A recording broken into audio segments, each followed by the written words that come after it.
Hello everybody!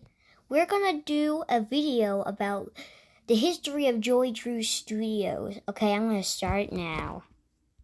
Hey guys, Super Bro Mike here, and in today's video, we take a detailed look at the entire Bendy and the Ink Machine timeline, which has recently been made far clearer by the launch of the new Joey Drew Studios Employee Handbook. If you haven't checked out this book yet, I would certainly recommend it, as it contains a wealth of exciting new information and facts about the inner workings of the studio and the characters who inhabit it. So using this new information, we can expand on older theories and assumptions of how we thought the studio worked as we go through this new timeline year by year to tell the real story of what exactly happened at the studio and when.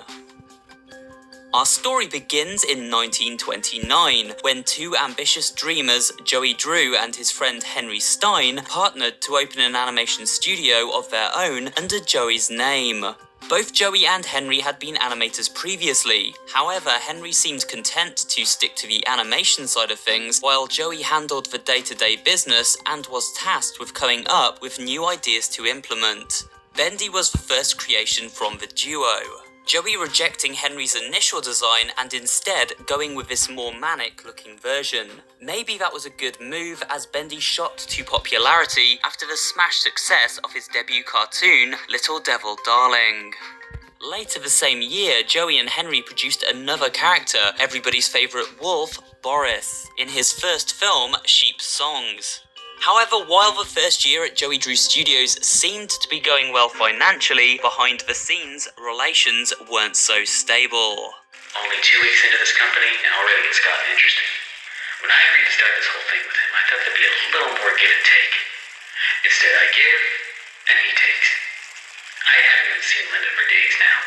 Henry was overworked and kept from his family, while Joey seemed content with simply coming up with ideas and counting the money as it poured in from the early success of his new character Bendy. And so somewhere between 1929 and 1931, Henry decided to quit the studio and turn his back on Joey to seek pastures new, leaving his old friend with the following note.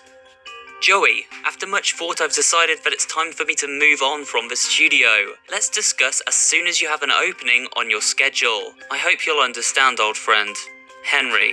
I believe this split happened sometime in late 1930, as in early 1931, Joey announced big plans to hire more workers and expand the studio.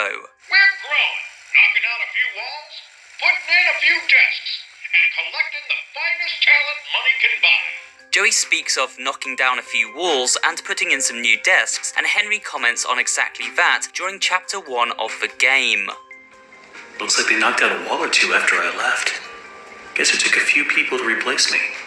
So 1931 was the year where Joey started putting some of those Bendy bucks back into the studio to expand for the future and create more cartoons than ever before.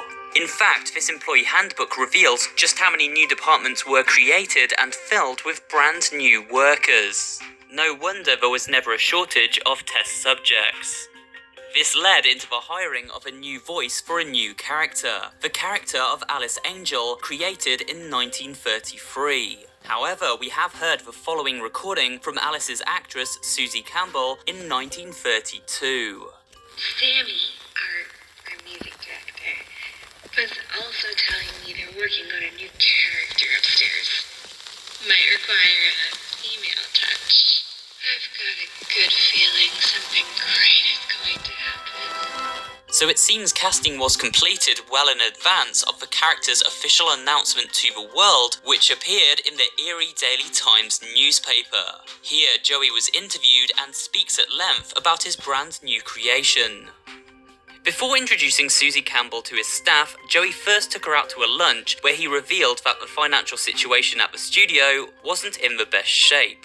It seems Joey Drew had hired so many workers and expanded his studio so rapidly, he had burned through all the profits Bendy and Boris had brought in from the early days of the studio.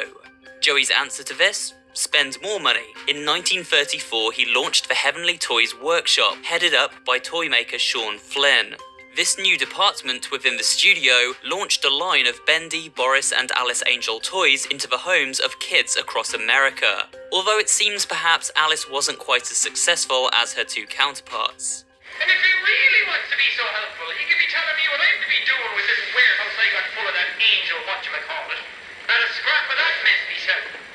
Moving into 1935, and we see the obscene workload and pressure Henry once faced has started to affect the massive workforce of the studio hired after he left. Joey Drew Studios was not exactly a great work environment. Long hours were requested and with very meagre pay in return. These employees were rarely paid for overtime as Joey worked these crazy hours into the worker contracts. Days off were few and far between, and claiming a sick day was a Herculean task. Joey preferred his workers to use the on-site infirmary so they could be back to their desk and working again within the hour.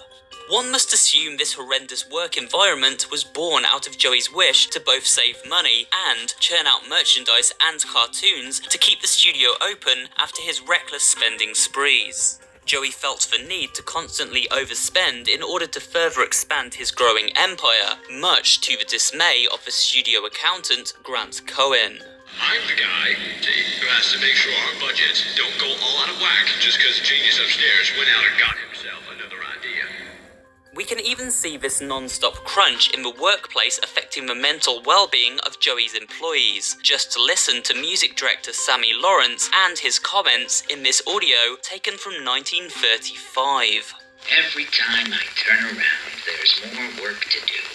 4 cartoons almost complete, and all of them needed tune by tomorrow. A few more months of this, I wouldn't be surprised if that grinning demon drove me completely insane. For the next 5 years, nothing major seemed to happen, at least nothing we currently know of. Workers kept crunching away, morale was low, and cartoons kept getting made. Enough to keep the lights on at least. However, in 1940, Joey Drew came up with a brand new idea. A colossal wonder known as Bendyland, conceived as a theme park full of characters from the Bendy cartoons and attractions based around them. We see evidence of its planning and production during our travels through the research and design department in Chapter 4. Everybody, this is going to be kind of long, but I'm trying my best. In order to successfully pull this new project off, Joey hired an expert in the amusement park business by the name of Bertram Piedmont. For 40 years, I've built attractions that stagger the imagination. Colossal wonders, such as the world has never seen. As you can tell, the two creators both had enormous egos, and these clashed frequently, causing a pretty toxic relationship to form between them. Another employee Joey managed to frustrate with his unsympathetic. Guys, I want to do a part 2 of this. So if you enjoyed the video, like and subscribe. We're going to do a part 2. Because Bendy, it's an evolution. So, stay tuned for the next one. Also, there's going to be another episode of The Freakers. Which, I'm coming up with really good ideas. So, stick around and subscribe. Okay? I bet this will go